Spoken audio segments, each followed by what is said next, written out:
අදත් මම ඔබට ඇත්තටම ගෙනන්නට බලාපොරොත්තු වෙන්නේ මගේ ජීවිත කතාවේ අදටත් මම ගත කරන විදිය ක්‍රමය කොහොමද මම අදටත් තිගැස්සෙන විදි කොහොමද කියලා ඔබට මම තේරුම් කරලා දෙන්නම්. ඔබට මතක ඇති වසර 30කට පමණ ආසන්න කාල සීමාවක් අපේ රටේ යුද්ධ බිහිසුණු කාලයක් පැවතුණා. ඒ කාලේදී තමයි මම ඇත්තටම තුවාලද ඔබ ඒක පිටින් පිට මතක් කිරීමට අවශ්‍ය වෙන්නේ නැහැ මම හිතන්නේ. මම කෙලින්ම කතාව පටන් ගන්නවා. ඔබ දන්නවා ඇති මම මේ S2 නැතුව අතකුත් නැතුව ජීවත් වෙන මොහොතේ කාල සීමාවදී මම මුහුණ දෙන ගැටලුවක් මේක. තවමත් මම මුහුණ දෙන ගැටලුවක් මගේ ජීවිතේට මේක ඇත්තටම ප්‍රශ්නයක්. අදටත් මම ගමනක් බිමනක් යන මොහොතකදී හෝ යම්කිසි නිවසේ ගත කරන මොහොතකදී හෝ එක්ක අවුරුද්දක් දවසක වෙන්න පුළුවන් නැත්නම් උත්සවයක් දවසක වෙන්න පුළුවන්. මෙන්න මේකයි මට සිද්ධ වෙන්නේ. අපේ ඇඟේ තියෙන අර ට්‍රේනින් එක කියලා පුහුණු වීම ඒ පුහුණු වීම හා අපේ අත්දැකීම තුලින් ඒ යුද පිටියේ බිහිසුණු කාලයේදී ගත කරපු ජීවිත රටාවට අනුව අදටත් මම නිවසේදී ගත කරන්නේ මගේ යුද බිහිසුණු කාලේ ඒ ජීවත් වෙච්ච ඒ අතීතයත් සමගමයි.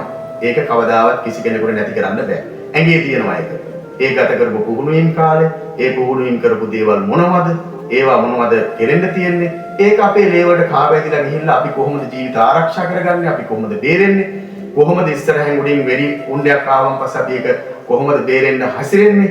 ඒ සද්දෙට කොහොමද අපි ක්‍රියාත්මක වෙන්නේ මොනවද කියන එක පිළිබඳව තවමත් මෙයාගේ ලේවලට කාන්දු වෙලා වගේ තවමත් අපිට තියෙන පුහුණු වීම කියන එක අපේ තියෙන අත්දැකීම තවමත් මගේ හිත තුළ නම් තියෙනවා රණවිරුවෙකු හැටියට. ඉතින් මම S2 පේන්නේ නැතුණත් අතපය නැතුණත් අදටත් ඇත්තටම ඔයගලන්ට කියන්න මෙයා වෙන්නේ නැහැ. අදට රතින්න හඬක් හයියෙන් ඇහුනොත් මම තිගැස්සිලා මම බිම ඩවුන් දානවා. බිම ඩවුන් දාන්න බලන්න උත්සාහවන්ත වෙනවා. රතින්න හඬක් අහස් කූරු හඬක් යම්කිසි වෙඩි ශබ්දයක් ඇහිච්ච ගමන් මම ඩවුන් දානවා. හොඳම කතාව කිව්වොත් මමත් මගේ බිරිඳත් සමග මේ මෑතකදී පුංචි ගමනක් යනවා බයිසිකල් එකේ. එයා ඉස්සරහින් වාඩි වෙලා පදින අවස්ථාවේදී මම පිටිපස්සේ ඉඳගෙන යන්න අල්ලගෙන යනවා. ඉතින් හන්දියකින් හරවන මොහොතේ ඩෝං ගාලා එකපාරම සද්දයක් ආවුණා. සද්දයක් ඇවිත් මම ඩවුන් දාන්න. ඒ කියන්නේ මම අර වාහනේ යද්දී වුණත් මට ඒක යන්නේ. බොහොම අමාරුයි ඉතින් මගේ බිරිඳ මාව මේන්ටේන් කරගෙන බොහොම අමාරුයි ඉතින් ඒ වෙලාවේදී වාහනේ කන්ට්‍රෝල් කරගෙන ඉතින් ඇත්තටම මොකද ඒ අවටින් ඇහිච්ච රතින්න ආහනට මගේ ජීවිතය ආරක්ෂා කරගෙන මම ඩවුන් දාන්නේ. ඒක තමයි උදාහමදා සෙවලකට ලබා දීලා තියෙන පුහුණු වීම. තවමත් අතපය නෙමෙයි අස්කන්ධ නෙමෙයි කිසිම දෙයක් නැතුණා ඇඟේ ලේවල තැම්පත් වෙලා තියෙනවා ඔහු කරන ක්‍රියාවන් සහ ඔහු කරන පුහුණු වීම පිළිබඳව. ඔබට කියන්නේ ඔබ අද රතින්න ආහාර දාදා ශබ්ද දාදා හොඳට අහගෙන ඉන්නවා.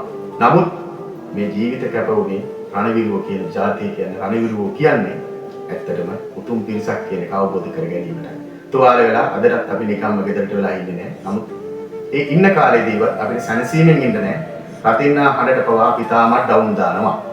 අපි තාමත් බිම දිගා වෙන්න උත්සාහවන්ත වෙනවා. ඒ ඇයි යටි හිතේ කාවැදිලා තැම්පත් වෙලා තියෙන යුද්ධය, අපේ හිතවල තියෙන යුද්ධය.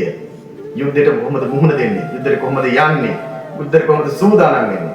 තාමත් අපේ යටි හිතේ තැම්පත් වෙලා තියෙන මේ රට බේරාගන්නේ, මේ මිනිසුන්ව බේරාගන්නේ, සැනසීමෙන් මිනිසුන්ට හුස්ම හෙලන්න කොහොමද ඉඩක් දෙන්නේ කියන එක පමණයි අපේ හදවතේ තාමත් තැම්පත් වෙලා තියෙන්නේ. ඒ නිසා තමයි අදටත් අපිට රතින්න හඬට අපි බයෙන් අදටත් තිගැස්සිලා අදටත් අපි බිම දිගා වෙලා අපේ පණකෙන්ද අපි ආරක්ෂා කරන්න උත්සාහවන්ත වෙන්නේ. රට ආරක්ෂා කරනවා වගේම අපි පණකෙන්ද අපේ හුස්ම ටික අපි ආරක්ෂා කරන්න. එදා වෙඩි සද්දේ ඩෝං ගාලා හිච්ච ගමන් එදා සද්දයක් පිට වෙච්ච ගමන් අපි මොකද කරන්නේ? අපි ඉක්මනින් ඩවුන් දාලා අපේ ජීවිතේ පණකෙන්ද ආරක්ෂා කරනවා. සමහර වෙලාවට ඒකෙන්වත් අපිට ආරක්ෂා කරගන්න බැරි වෙන වෙලාවක් තියෙනවා. අදටත් මම ඔබට මෙවැනි පුංචි කතා ගෙනන්නේ ඔබගේ හිත තුළ තියෙන ඒ වටිනාකම නැවත අප තුළ තවමත් හදා පැවතීම පිණිසමයි. රණවිරුවව කවදාත් අමතක නොවන චරිතයක් නොවේ කියන එක අවබෝධ කර ගැනීම පිණිසමයි. මට නෙවෙයි මේ සමස්ත රණවිරුව වෙන්නේ. ඒ නිසා ඔබ සියලු දෙනාටම මේ අවස්ථාවේදී තෙරුවන් සරණ ප්‍රාර්ථනා කරනවා. චරිත් මියුසික් YouTube නාලිකාවට එකතු වෙන්න.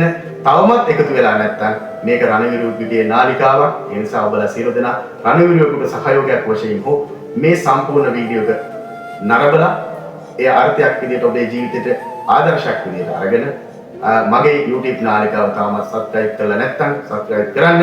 ඒ වගේම මගේ චරිත් කුලතිලක FB page එකටත් එකතු වෙන්න කියලා ඉල්ලා සිටිමින් ඔබගෙන් දැනට සමවරගෙනවා මම රණවිරු චරිත් කුලතිලක නැවතත් ඔබට මෙවැනි අර්ථවත් ජීවිත කතාවක් රැගෙන එන්න බලාපොරොත්තු වෙමි. ස්තුතියි ඔබ සියලු දෙනාට.